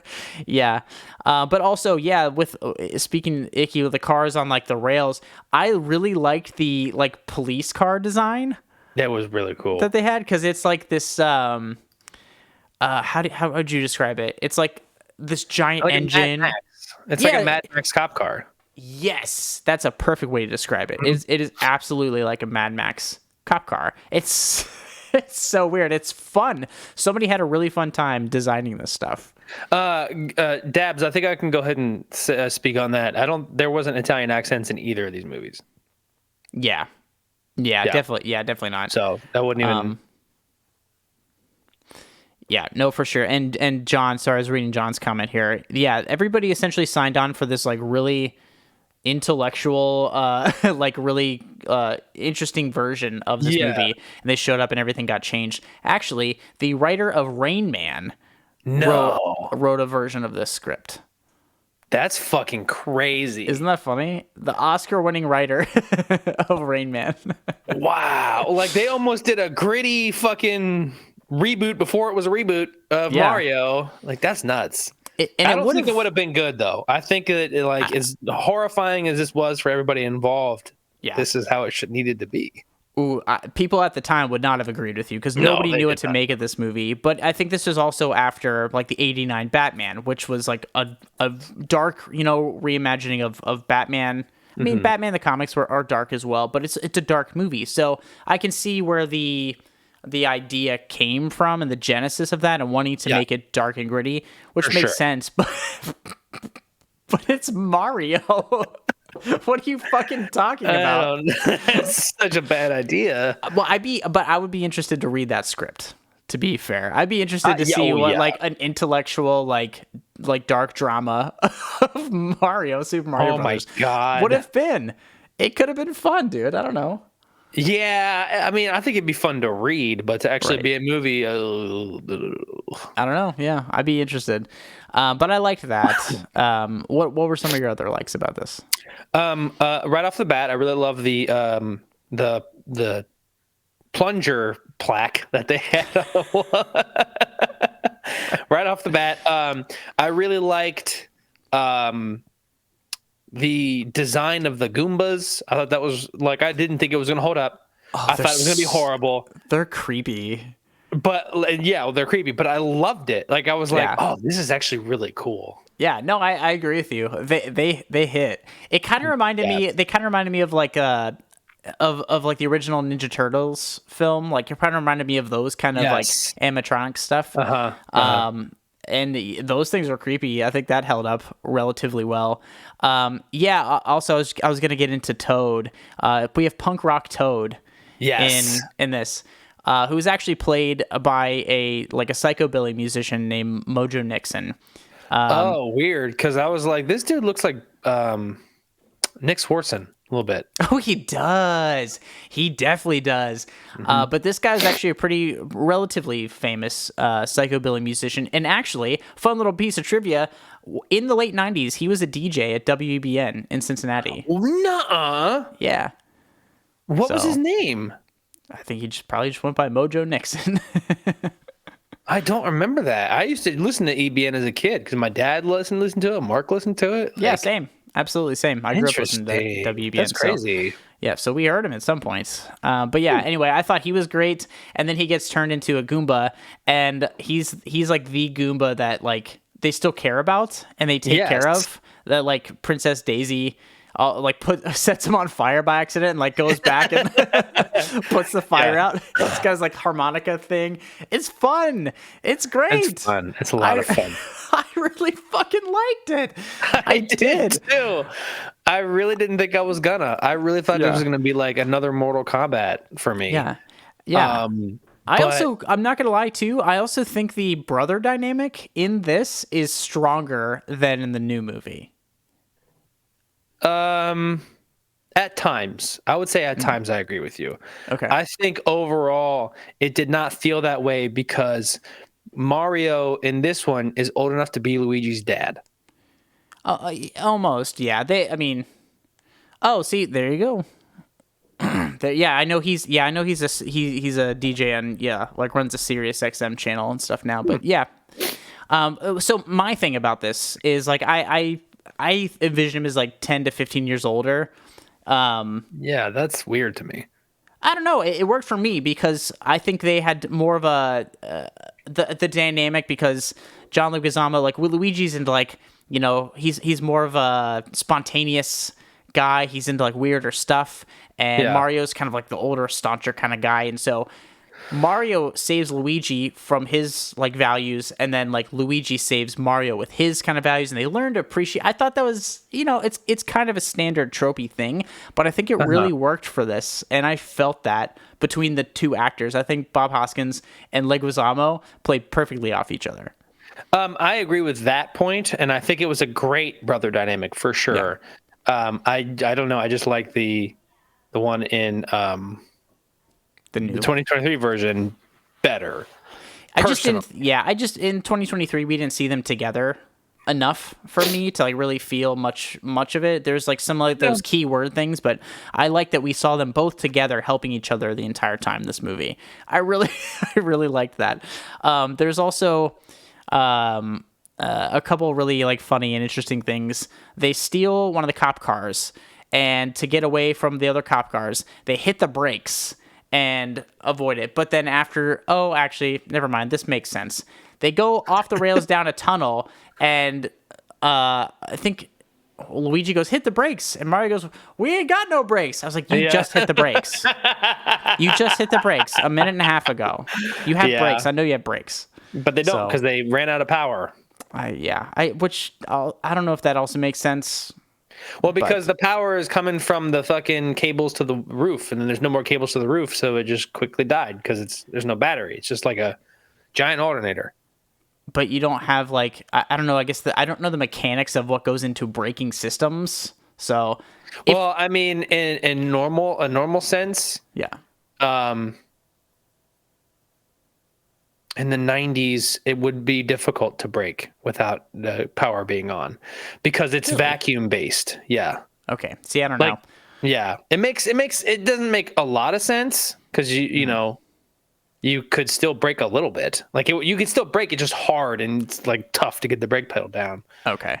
But no, you wouldn't be able to you would have no brakes is what I should say. Sorry, I wasn't trying to dive into the Dino Hatton Auto Mechanics Association handbook of how these cars work, but you dipped into my expertise here. It made me laugh. It made me laugh a lot. I also so Iggy and Spike are two characters that are like the Goomba, like King Goomba, King Koopa. King Koopa, yeah. His cousins, and they're sent to get Daisy to recover her rock so they can put it in the thing and merge worlds. Yes. Holy shit. Sure. But Spike and Iggy, they get put in this thing instead of being turned into a Goomba. They get like evolved, and their brains get bigger, and they come. We are back. Sorry about that. Something happened. I think Streamlabs timed out or something. That was very bizarre. But if you're with us still, we love and appreciate you. Thank you. Sorry about that. That was very weird. Dave. Well, yes. Let me make sure this is going back here. If we're showing back up. We are. Are we back? We are back. I just unmuted us for a quick second in my headphones, and yes, we are there. Okay, sorry about that, everybody. We got timed out. That was very strange. I was like, man, did Twitch not like us again? So we got banned again. Chloe just asked. She said, did you get banned again? That was very strange. Very, very strange. Because I'm hardlined into everything, but I don't know. Strange things. But anyway, I really, really enjoyed this film. Lots of funny, weird stuff. We also got a Mario and Goomba luge scene. That was fucking awesome. I love that scene so much. Oh, it was so funny. We got the little Bob-ombs, which were wearing Reeboks. I did see that. That's so fucking funny. Oh my god, that part was so goddamn funny to me. That was hilarious. I laughed my ass off. It's such a bizarre movie. We also get a post-credit scene where they kind of maybe tease another film, but it's just Iggy and Spike who we want to make a video game based off of your adventures. Great, the Super Koopa Cousins. It made me laugh. I also did not understand why they switched sides. Oh, because they were. This is what I got about. They became smart, and with their newfound brain capacity, they realized that their cousin was an asshole and oppressing people, and switched sides. Okay. Yeah, that makes sense. Sense. I was on board with it. I couldn't remember if I missed something. I was like, wait, was there a moment? Ish. No, I don't know if necessarily. They kind of I didn't think so. They kind of start working together, remember? And then by working together, they're like, oh, we don't have to be shitty and weird. Yeah, yeah. I do remember where they're like, we're going to help you, princess. And I was like, huh? Yeah, why? What? But why? But yeah, I also think Yoshi we got way more Yoshi in this movie, but Yoshi was a little scary. I thought he was adorable. A little scary. I love Yoshi in this one. Oh, really? Okay. Loved I wasn't anti-Yoshi in this one, but I was like, ah. Yeah, I mean, I thought he was adorable, and I loved how much Yoshi we got. I loved how much Yoshi we got too. I mean, he made sense for the world of this movie and how just bizarre and weird everything looked. But in terms of your dislikes, what were some of your dislikes of this movie? I don't really have that many, and the main one I have, and I understand is nitpicky, but fuck off. I really hated how the entire the first two acts of this movie, Mario and Luigi's colors were switched. I hated it. Luigi was wearing a red hoodie the whole time, and Mario was wearing a green jacket, and I fucking hated it. I didn't really pick up on that or think about it. And then they eventually got into their full-on costumes. Yeah. But like, just you made the choice. You put them in colors. Put them in the right ones. At least. I know. Fuck, man. At least we don't ask for much. Yeah, I get that. For me, like, one of the things is that this movie is kind of hard to keep up with. It was all over the place. It was just like, there's a lot going on, and I think it was just like a lot of stuff was really rushed. So it's a little kind of tough to keep up with, like what's going on, who's on what side, doing what, believes in things. There's 1.5 million characters to keep up with. So that's definitely something for me. There's 1, 2, 3, 4 storylines. Yes. This is a dense ass movie for no reason. Mario movie for no fucking reason. But like, I kind of enjoyed it. Well, again, like these are things that like didn't necessarily deter from my enjoyment, but definitely things I noticed. Also, I don't know, the Dino Hatton setup feels weird. Like it feels like it doesn't make sense. Like the setup for it, like the way it exists, I don't know. Something struck me as like really bizarre because it's not like a. I don't know. It didn't like maybe not explain itself, but it just didn't like make sense what it was exactly. I didn't care. I think it was just so like, I don't know how to say it in like a word, but to explain the feeling of it, it was just like a running treadmill, right? Mm-hmm. And then you're just like, and somebody just kind of pushes you onto it. You're like, and just fucking take off with it. Like, here we go. Like we're doing it. Yeah, I mean, to be fair, this is stuff that I thought a little bit in the moment we get there. I was like, what? Wait, what? Not that I needed a full like novelization like of explanation for this thing, but it was just like, I don't know, the way it kind of was like introduced was very like bizarre, and the whole lore behind it. Also, very loose game / lore tie-in. Like I feel like this doesn't really have anything to do. No. Like there's like little Easter eggs, but I don't think those necessarily tie this in together.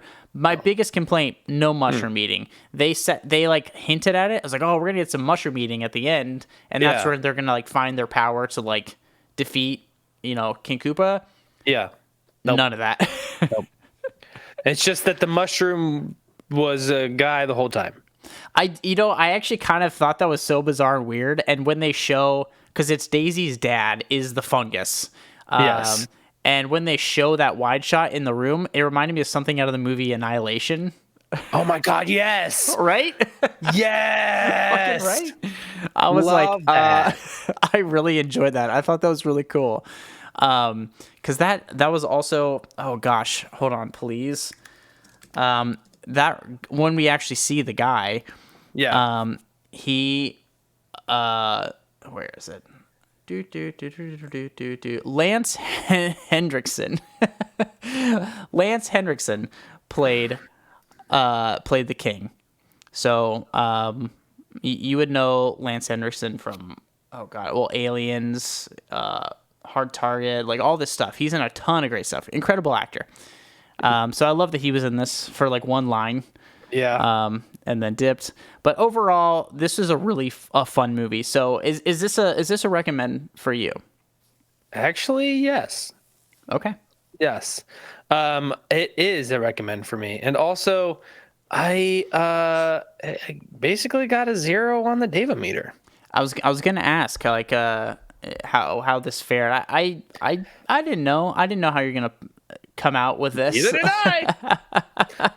Yeah, it was basically a 0 on the Dava-meter. I mean, there was a few times where I got on my phone, but I was just like, you know what? I'm gonna retire the Dava-meter. I want to actually pay attention to these things. So most of it was that, but I also really enjoyed it. I don't know. This is just goofy. It's goofy and it's cool in a fun way. I just liked it a lot. Yeah. All those fun and goofy and creative. Yeah, it's okay. I have a conditional recommend. If you've never seen this and you don't really care about the Mario franchise, skip this. You're not going to get anything out of it, I don't think. But I do think it is a fun rewatch.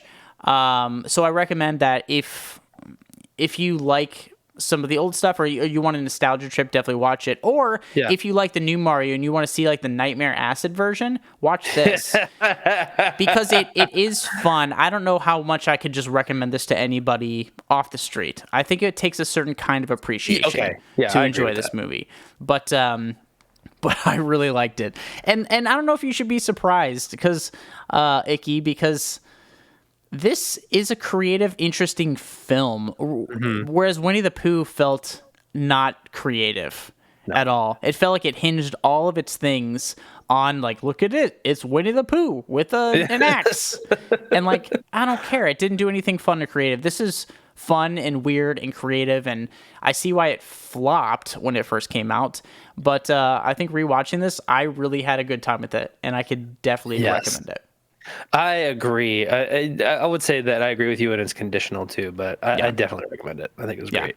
Yep, nope, for sure. But short of that, man, Mario movies, what a trip, and it runs the spectrum of what's going on in the world, and the kinds of filmmaking that was done, can be done, was tried, and that's where we got from that. But what else we got going on, Dave? So we just put out another episode yesterday of our actual podcast. Yes, and it is I'm freaking out here. Action heist movies: The Fast and the Furious, the original from 2001, and Point Break from 1991. Yes, two very similar films, surprisingly similar films. I got to make Dave watch Point Break, which was fun, and I got to revisit the original Fast and the Furious movie from 2001, which it was a fun time, dude. So you can check out our show. It's a show. You can check it out on all your podcast platforms, Apple Podcasts, all that stuff. You can check it out on YouTube as well. Next week we're starting a new thing.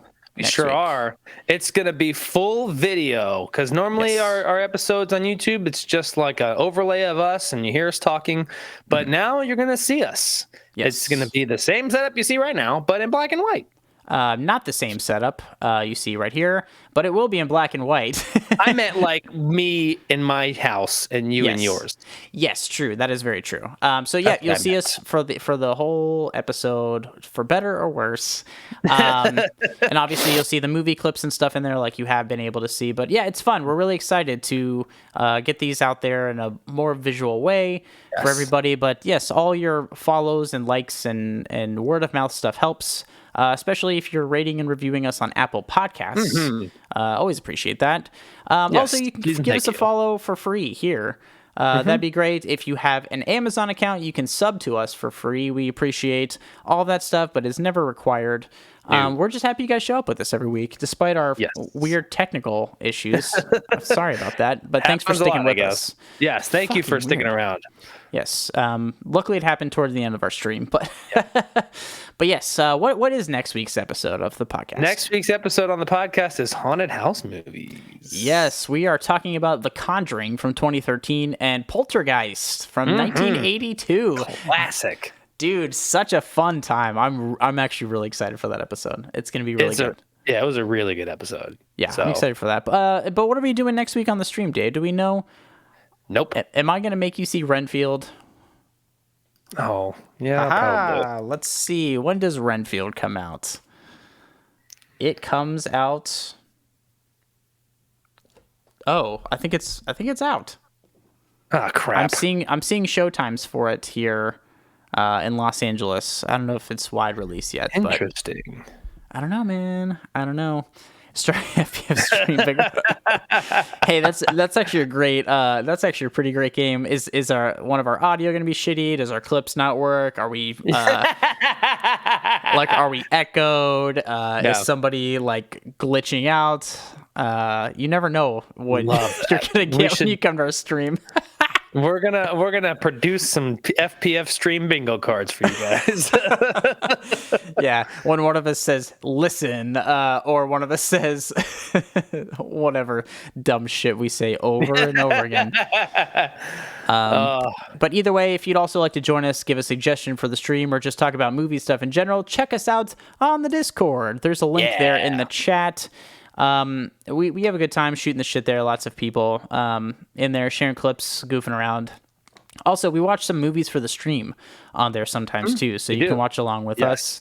And yeah, it's always a good time. But as always, we love and appreciate you all, and we can't wait to see you next week. It's gonna be a good time. Yes, it's gonna be a fun time. Please come join us. We're bored. Ooh, we're so bored. I'm not bored, but like I'm lonely. So yeah. Bye.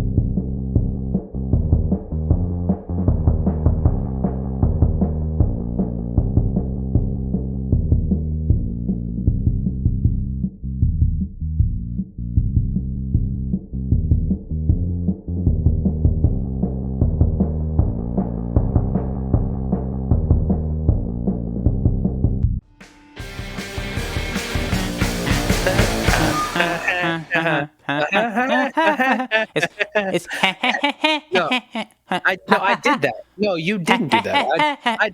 No, I did. Hit the Do you hear the pitch? It's Do you hear? Do you hear it?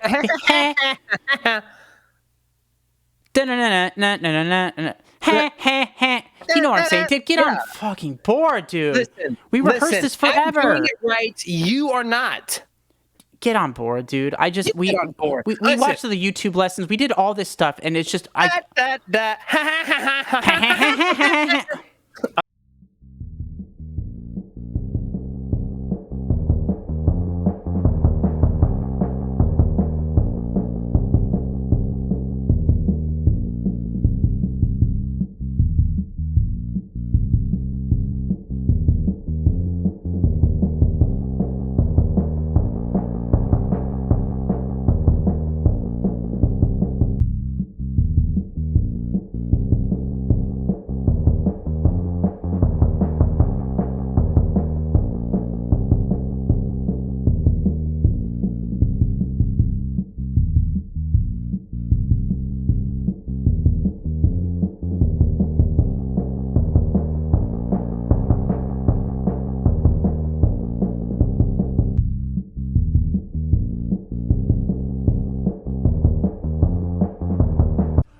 just going to go ahead and hop off.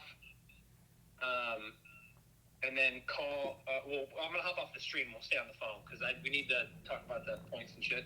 Yes. Okay, dope.